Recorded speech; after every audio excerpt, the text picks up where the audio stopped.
Bonjour à tous, bienvenue dans Smart Tech. La régulation des Big Tech ne se joue pas qu'en Occident. La Chine aussi resserre la vis autour de ces géants du numérique. On en parlera avec mon premier invité qui nous partagera son regard singulier sur cette politique technologique de l'empire du milieu. Il s'agit de David Bavrez, investisseur français installé à Hong Kong et qui est de passage à Paris.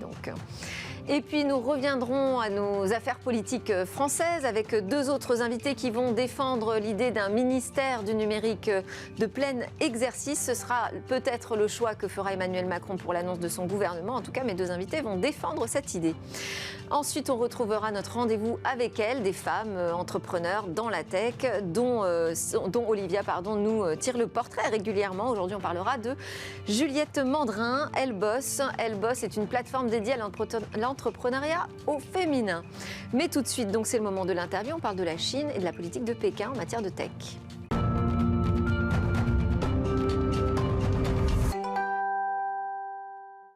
La politique tech chinoise au menu de cette interview aujourd'hui, grâce à la présence et au passage à Paris de David Bavrez. Bonjour. Bonjour. Donc vous êtes investisseur français installé à Hong Kong depuis 2012. Ça fait déjà 10 ans. Donc vous financez des entreprises, vous conseillez aussi des entreprises sur place. Et vous nous dites, là en ce moment, ce qui se passe en Chine, c'est la mise au pas de ces puissances numériques, de ses propres puissances numériques. Alors c'est vrai qu'on a suivi l'affaire avec Alibaba et notamment cette introduction en bourse qui n'a pas pu avoir lieu autour de cette filiale financière d'Alibaba.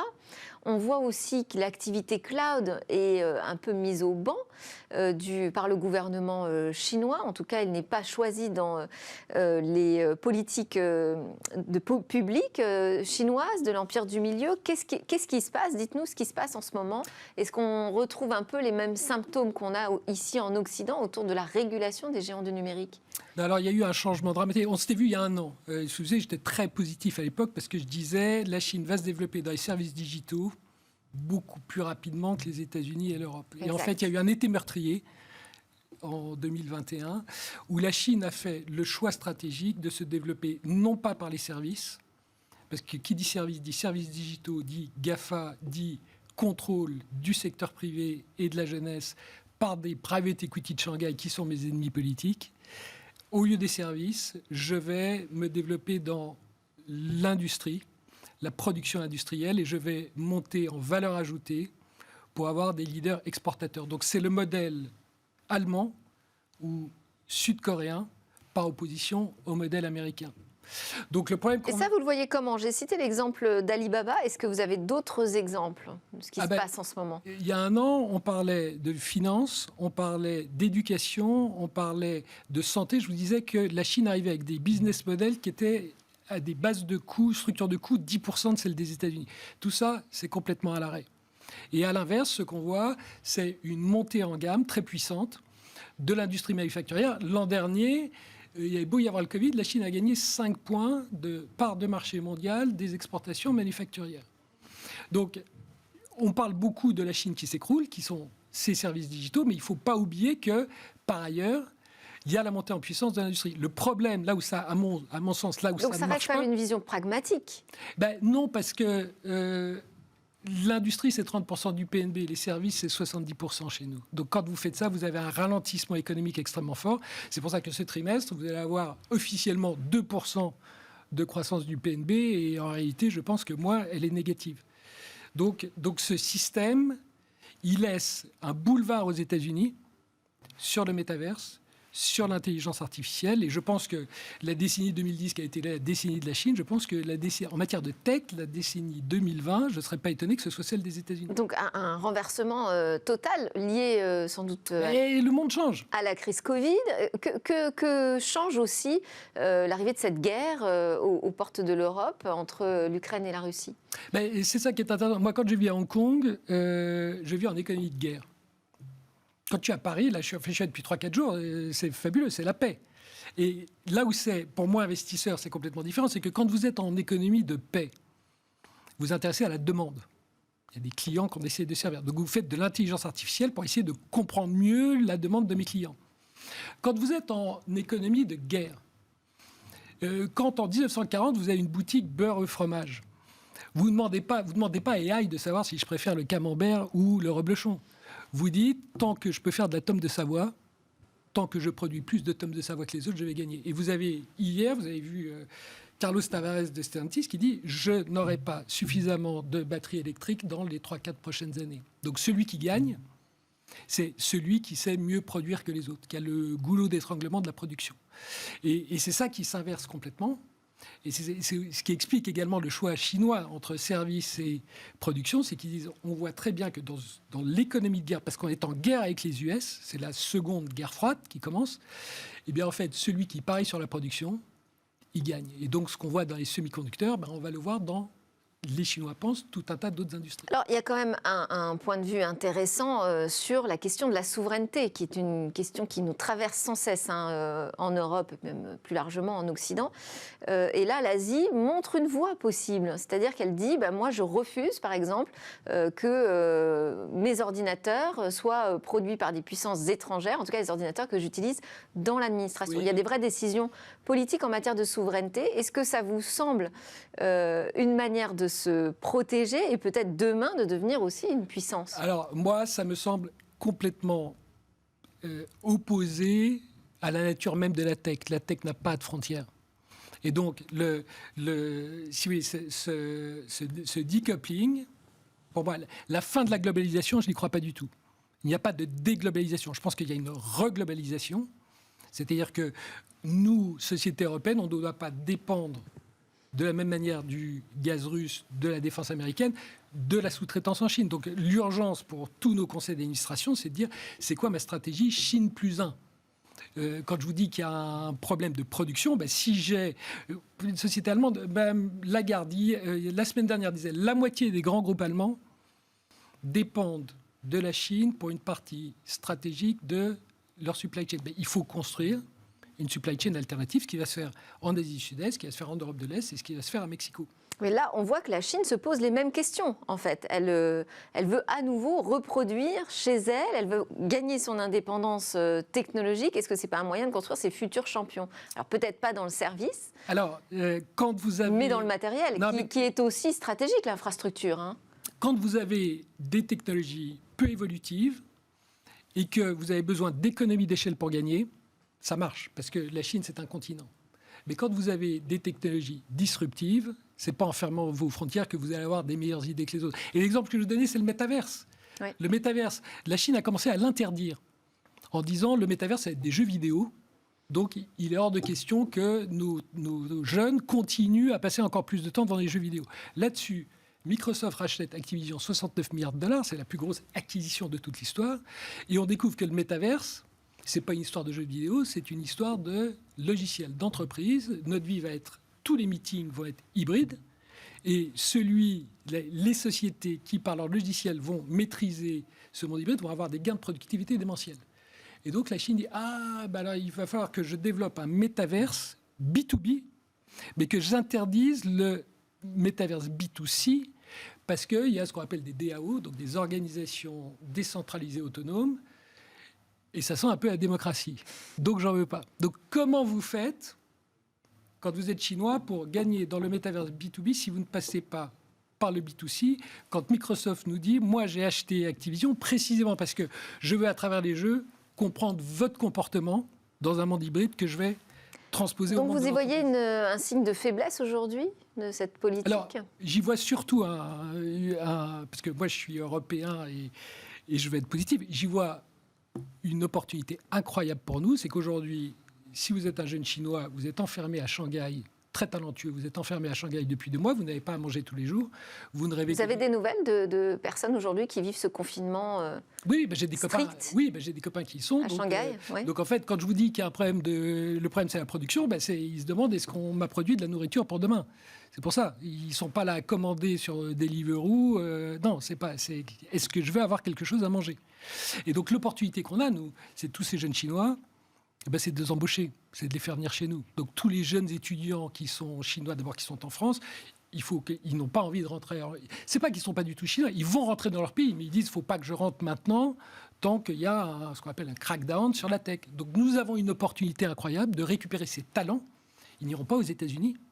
Et donc il faut qu'on les attire en Europe et on bâtisse notre futur management de nos entreprises en Chine, parce qu'ils se souviendront toute leur vie qu'à un moment où il y a eu une page un peu difficile dans leur pays, on les a accueillis, on les a formés, et puis on va confronter nos idées. C'est comme ça qu'on va gagner. Ce serait ce nouveau grand pont en avant que vous défendiez dans votre dernier ouvrage, Chine-Europe. Je vous avais dit que l'Europe et la Chine allaient se rapprocher, mais que ce ne serait pas une ligne droite. Avec la Chine, c'est jamais une ligne droite. Et je pense qu'il faut que nous passions par une période où la Chine se ferme, pour qu'elle comprenne que le coût de la non-coopération est très supérieur au coût de la coopération. Et c'est ça qu'il faut qu'on arrive à mettre dans la tête des Chinois. Et puis, on est encore jeunes, on a encore plein de temps et on retravaillera ensemble. Merci beaucoup, David Bavrez, donc investisseur à Hong Kong depuis 2012, depuis 10 ans, et auteur de Chine-Europe, le grand tournant aux éditions Le Passeur. À suivre dans Smart Tech, on va revenir aux affaires politiques françaises avec cette question du nouveau gouvernement. Va-t-il créer enfin un ministère du numérique de plein exercice ?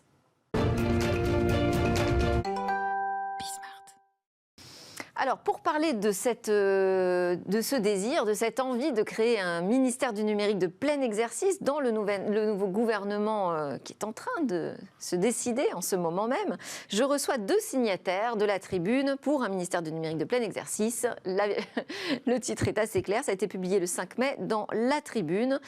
Ces 2 signataires, il s'agit d'Alexandre Zapolski, qui est en plateau avec moi, président fondateur de l'Inagora, un des champions français de l'édition du logiciel libre, et puis filière du numérique qui vous connaît bien depuis des années. Vous avez été pendant près de 6 ans administrateur du principal syndicat professionnel de la profession, d'ailleurs, Numéum maintenant il s'appelle, avant c'était le Syntec.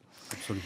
Et également, vous étiez membre du précédent Conseil national du numérique. Et nous avons avec nous en visio Fabienne Billa, donc signataire aussi de cette tribune, consultante en stratégie du numérique et ambassadrice du numérique pour la Commission européenne. D'ailleurs, Fabienne Billa, je voulais vous poser cette question. En quoi ça consiste d'être ambassadrice du numérique pour la Commission européenne ? Alors, c'est un projet pilote. Bonjour et merci d'abord à tous les deux. C'est un projet pilote qui se développe en France, en Italie et en Pologne. Et en fait, ça consiste à travers les publications des législateurs de la Commission européenne, les rencontres qui sont IRL à Bruxelles ou en visio. Ça consiste à appréhender finalement les sujets qui m'intéressent parce qu'on a carte blanche, bien entendu, et à transmettre ces contenus auprès de mes communautés. Très bien. Alors, on va rentrer dans ce vif du sujet. Si vous appelez à la création d'un ministère, donc autre chose qu'un secrétariat du numérique tel qu'on l'a connu aujourd'hui, est-ce qu'Alexandre Zapolski, ça veut dire que vous n'êtes pas très satisfait de l'action qui a été menée jusqu'ici par ce secrétariat du numérique, enfin, secrétariat à la transition numérique ? Bon, d'abord, bonjour Fabienne, bonjour Delphine. Bonjour. Je crois que on s'inscrit dans une histoire et donc il y a eu beaucoup de choses qui ont été faites, bien faites, et puis il y a un certain nombre de choses qui auraient pu être mieux faites, mais surtout, on est sur un temps aujourd'hui fort. Le président de la République a appelé de ses voeux à ce que ce quinquennat soit un quinquennat utile. Il a fixé un agenda qui est un agenda essentiel pour lui, qui est cet agenda de planification écologique. Et notre conviction, c'est qu'en miroir de cet agenda écologique, il faut mettre en place un agenda, une planification numérique. Il faut faire en sorte que, dans 5 ans, la situation du numérique français et du numérique européen soit totalement différente de la situation dans laquelle il est aujourd'hui. Et ça ne peut pas se décider en un jour. Ce que je veux dire, c'est qu'on n'avait pas rien. On avait quand même un secrétariat d'État qui était dédié à cette question. Oui, mais le numérique... Aujourd'hui, ça pèse 6% du PIB. C'est le premier recruteur en France. C'est 150 milliards de PIB. Et donc, c'est devenu majeur. Et autant, ce n'était pas illogique que, dans un premier temps, on soit sur un modèle de secrétariat d'État au numérique. Mais face aux enjeux que représente aujourd'hui le numérique, il s'agit de consolider institutionnellement les moyens au niveau de l'État pour enfin tirer parti de tout ce que le numérique peut amener à notre pays et de la façon dont il contribue à transformer finalement aussi les autres secteurs. Alors, je vais poser la question à Fabienne Billa aussi. Est-ce que c'est le fait d'avoir un secrétariat d'État qui était sous la tutelle du ministère de l'économie qui vous semble un point bloquant et qu'il faut dépasser ? Non, effectivement, c'était Mounir Majoubi qui, lors d'un remaniement, justement, avait demandé à être sous la tutelle de Bercy afin d'avoir justement des pouvoirs de décision et les moyens adéquats. D'ailleurs, on peut rendre hommage, en tout cas, et souligner les actions des précédents secrétaires d'État qui ont tous apporté leur vision, alors que ce soit sur les infrastructures, que ce soit sur les startups, que ce soit sur la French Tech Tremplin, etc. De ce côté-là, oui. En revanche, je crois qu'effectivement, comme Alexandre le soulignait, asseoir en fait un socle un peu plus puissant qui fédère, parce qu'il y a une multitude d'actions et d'initiatives. Je vois que ça coupe à l'écran, non? On vous entend très bien, continuez. Très bien. Et qui planifie, qui organise cette multitude d'initiatives avec effectivement un ministère du numérique et tous les pouvoirs adéquats. Alors je m'interroge aussi, est-ce qu'on pourrait en faire un ministère régalien, finalement, qui soit directement relié à la souveraineté de l'État? C'est une question supplémentaire. En fait, il faut essayer d'imaginer ce sujet-là comme on a pu constater l'émergence du sujet écologique. On le sait, il y a 50 ans, c'est Georges Pompidou qui crée ce ministère de l'Environnement. Pendant très longtemps, il a été regardé par le petit bout de la lorgnette. Il était même moqué. Et puis, tout s'est accéléré il y a une vingtaine d'années avec le regroupement du ministère de l'Équipement et le fait que l'ensemble des directions qui causaient transition écologique ont été rassemblés dans ce grand ministère de la transition écologique et qui a aujourd'hui les pouvoirs d'agir et les pouvoirs de transformer des pans entiers de notre économie. Ça a un impact sur l'agriculture, l'écologie, ça a un impact sur les politiques de la ville, sur la construction. Donc c'est devenu quelque chose de très puissant. À l'instar de ce qui s'est passé dans le domaine écologique, on a la nécessité de créer un dispositif, une organisation, de l'institutionnaliser, cette organisation, de telle manière à ce qu'elle puisse peser. Et il faut certainement donc rassembler les moyens. Aujourd'hui, vous avez par exemple un État qui est un État investisseur. Et donc cet État investisseur, il est réparti dans beaucoup d'endroits de l'organisation publique. Un grand bout, c'est la Direction générale des entreprises. Le bras armé de la politique du gouvernement, c'est BPI, la Banque publique d'investissement, mais vous avez aussi des moyens au niveau du ministère de la Défense, donc tout ça est très éparpillé. Et puis, ce qui est assez étonnant, et pour tout ainsi dire, qui ne fonctionne pas très bien, c'est que cet État investisseur, il investit dans beaucoup de programmes, dans beaucoup de projets, mais il ne cause pas avec l'État acheteur, avec l'État utilisateur. De telle façon ça, c'est une vraie demande de tout l'écosystème. Mais oui, bien évidemment, parce que du coup, vous pouvez être à un moment donné lauréat d'un concours d'innovation. L'État peut mettre chez vous des millions d'euros d'aide, de subventions pour vous aider en fait à grandir. Mais à un moment donné, les acheteurs publics, donc l'achat public, n'est pas relié en fait à l'État acheteur, à l'État investisseur. Et c'est pas pour autant que votre solution, elle va être regardée de façon favorable. Et donc c'est pour ça que on a ce sentiment dans l'écosystème du numérique d'avoir en fait des grands messages, des grands discours, et puis de toujours dire mais quand est-ce que ça va se passer? Quand est-ce qu'on va en fait accélérer? Et puis il y a d'autres grands enjeux qu'il faut qu'on mette en œuvre aujourd'hui. Vous avez vu que récemment, en début d'année, le président Biden a décidé que les 75% de part d'achat de produits et services américains dans toute commande publique aux États-Unis n'étaient pas suffisants. Et il a transformé ça en Made in America Act. Et cette part de 50% d'achats publics dans des produits et services américains passe à 75% minimum. Donc, en plus du Small Business Act aux États-Unis, il y a aussi une vraie préférence nationale vis-à-vis, en fait, des produits et services aux États-Unis. Il faut qu'on sorte de notre naïveté en France, en Europe, et qu'on soit enfin ambitieux, par exemple, sur le sujet de la souveraineté numérique. Ce que vous dites, en fait, c'est que c'est un sujet transverse, évidemment, le numérique, ça concerne toutes les activités aujourd'hui et tous les sujets même sociaux, mais que c'est aussi un sujet en soi qui doit avoir ses propres moyens. Fabienne Billard, en tant que spécialiste de la communication, est-ce que en fait l'argument principal, c'est pas celui-là, c'est-à-dire d'avoir une voix qui porte vraiment ce sujet en tant que tel ? Oui, absolument. Et puis il y a aussi cette notion justement de communication avec la nécessité d'établir des feuilles de route, mais qui soient concrètes et qui soient à l'attention des Français, à l'attention de l'administration, du public, du privé, des entreprises, et quelque chose qui soit à la fois audible et réalisable avec un calendrier et une planification, comme effectivement la planification écologique. Il y a aussi quand même des notions, j'allais dire, un petit peu de menaces. Par exemple, quand on voit au niveau du numérique les fake news, quand on voit la transformation de l'information avec Twitter, qu'est-ce que ça va donner également, quand on voit par exemple, à propos de la vaccination, quand 12 individus permettent d'orienter 59 millions de personnes, ou par rapport au lobbying des GAFAM qui ont mobilisé 100 collaborateurs et dépensé 41 millions d'euros dans les années précédentes.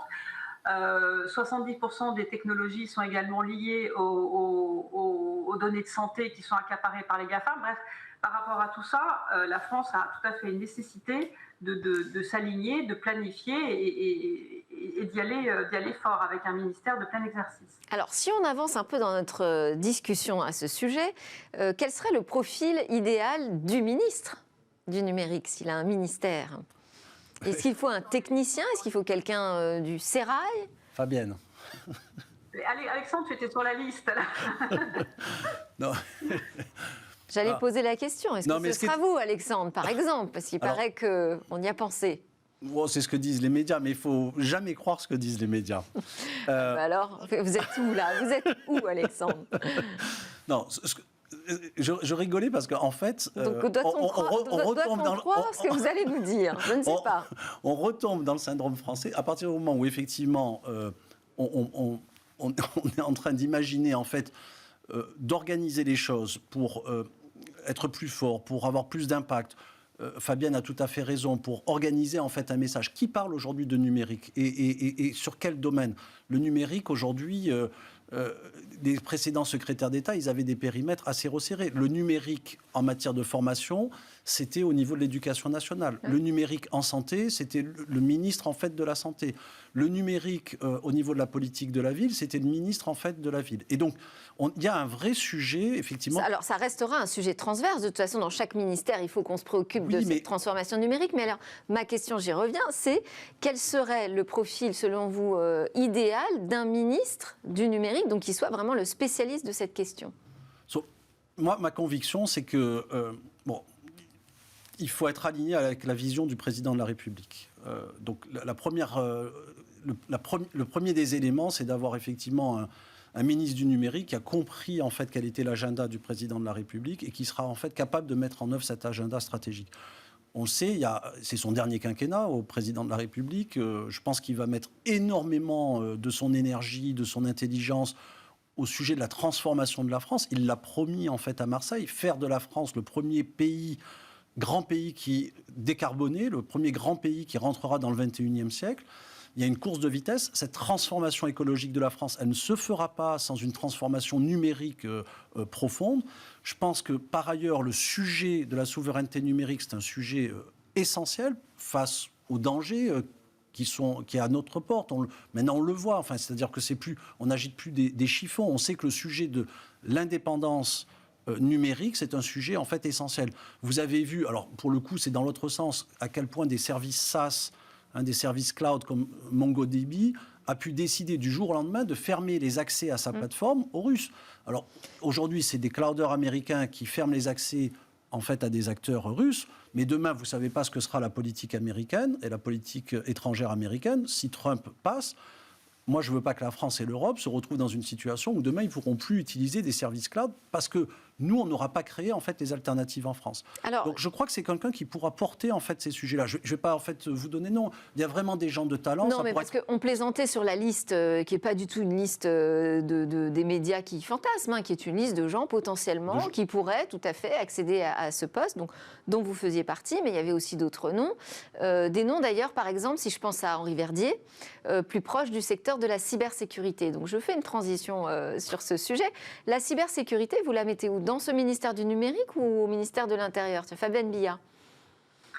Je suis désolée, je vais évincer un petit peu la question, c'est-à-dire que je trouve que les sujets de gouvernance sont un vrai sujet en France et que ce soit au niveau justement du gouvernement et au niveau des entreprises. Et j'aime bien reprendre le théorème de la diversité que mentionne Émile Servan-Schreiber sur l'intelligence collective, c'est-à-dire que l'intelligence d'un groupe, donc d'un ministère, résulte autant de la diversité des opinions que de l'expertise de chacun. Donc quand chacun est expert et a une indépendance, une autonomie, on peut créer une bonne gouvernance. Et pour moi, je ne sais pas de quelle manière, mais il me semble que chaque ministère devrait être composé d'une gouvernance qui soit diversifiée pour ne pas mettre justement un seul chapeau sur une seule personne avec toutes les responsabilités qui lui incombent.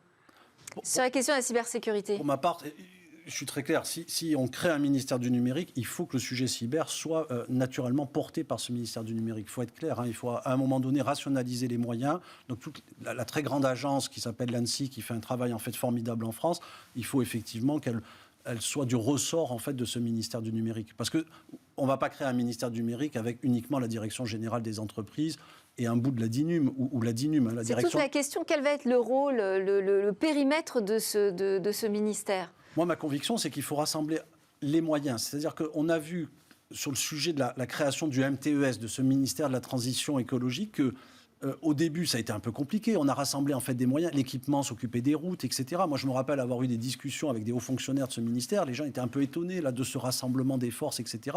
Et ils s'interrogeaient sur ce que serait la roadmap. Mais ça a été en fait nécessaire de regrouper les forces pour ensuite être capable d'impacter la roadmap et la mettre ensuite en œuvre. Donc, moi, ma conviction, c'est qu'il faut rassembler les équipes en fait, de la direction du numérique. Il faut certainement rassembler une partie des équipes informatiques de chacun des ministères. Alors, c'est vrai que les ministères ne le souhaitent pas vraiment, disons-nous les choses. Mais donc, il y aura un sujet de conduite du changement à opérer.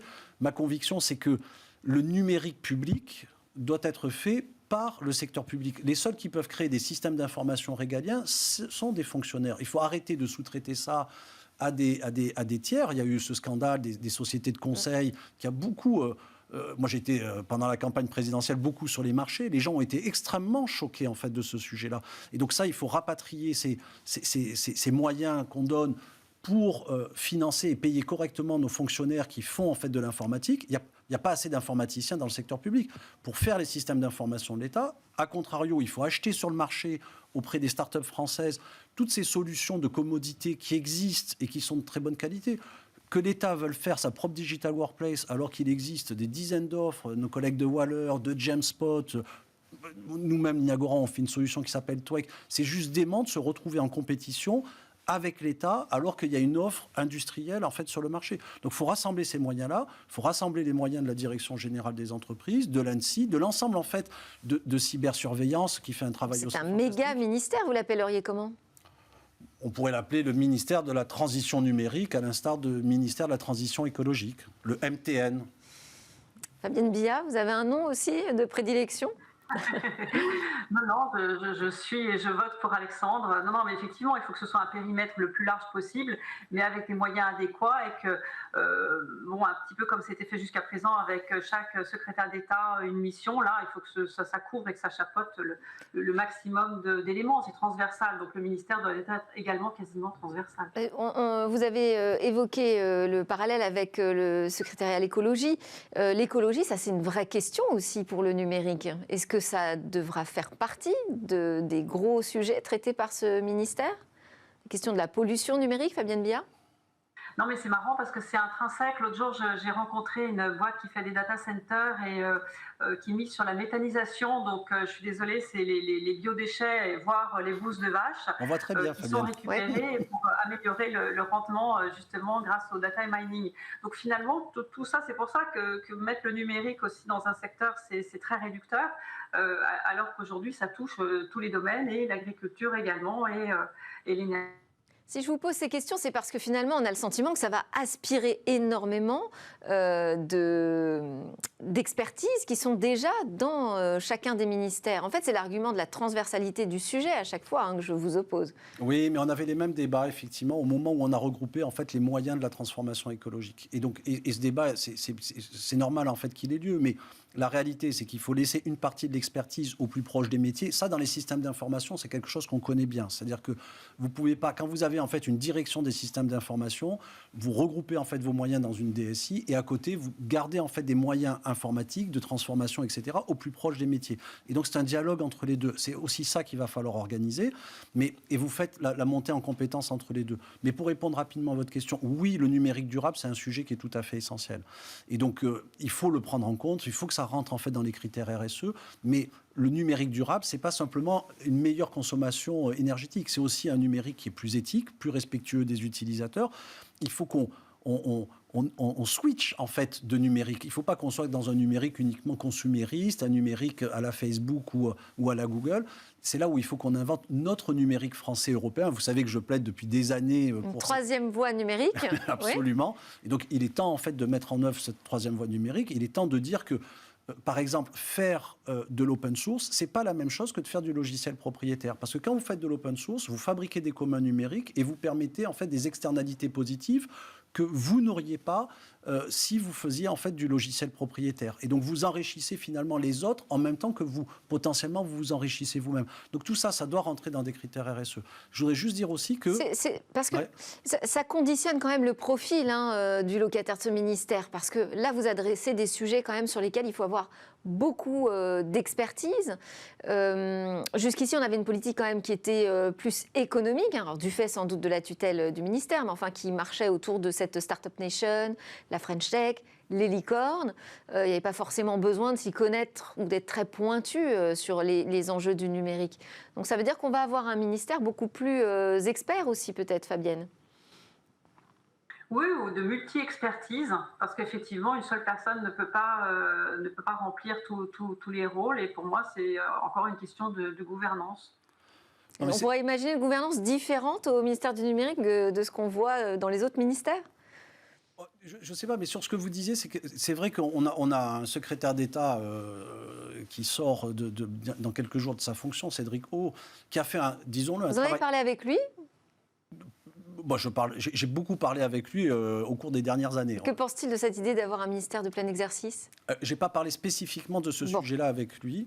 Mais je crois que Cédric s'est consacré beaucoup au développement de la French Tech et c'était dans l'agenda en fait du président de la République d'avoir en fait ces fameuses licornes. Oui. On voulait en fait rattraper un retard et c'est vrai qu'on l'a rattrapé ce retard. On est devant les Allemands, on reste toujours derrière en fait les Anglais, très loin derrière les États-Unis, mais il y a eu un vrai mouvement en fait d'investisseurs internationaux en France. Et du coup, la France est un des pays qui recrute le plus dans le domaine du numérique. Donc ce pari-là, il est gagné, il a été rondement mené. Et ce n'était pas évident. Aujourd'hui que c'est fait, c'est toujours pareil. On se dit, mais mince, il n'y a eu que ça de fait. Mais ça a été en fait quelque chose d'énorme. Et Cédric est le chef d'orchestre qui a permis en fait cette transformation-là. Maintenant, il faut continuer dans cette voie-là parce que il ne faut pas faire l'un ou l'autre. Il faut faire, comme le chef aime bien le dire, du en même temps.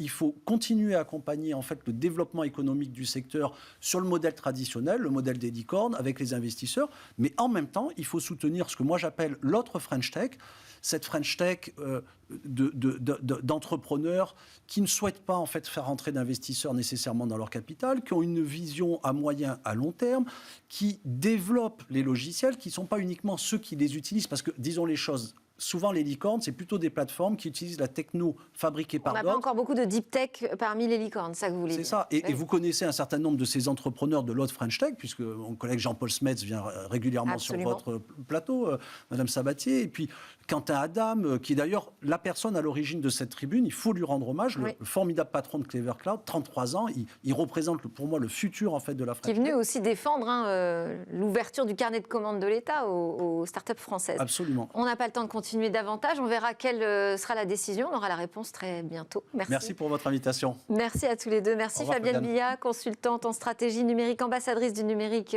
auprès de la Commission européenne, et Alexandre Zapolski, président fondateur de l'Inagora. À suivre dans Smart Tech, petite pause et ensuite on va passer au portrait d'une femme tech entrepreneur.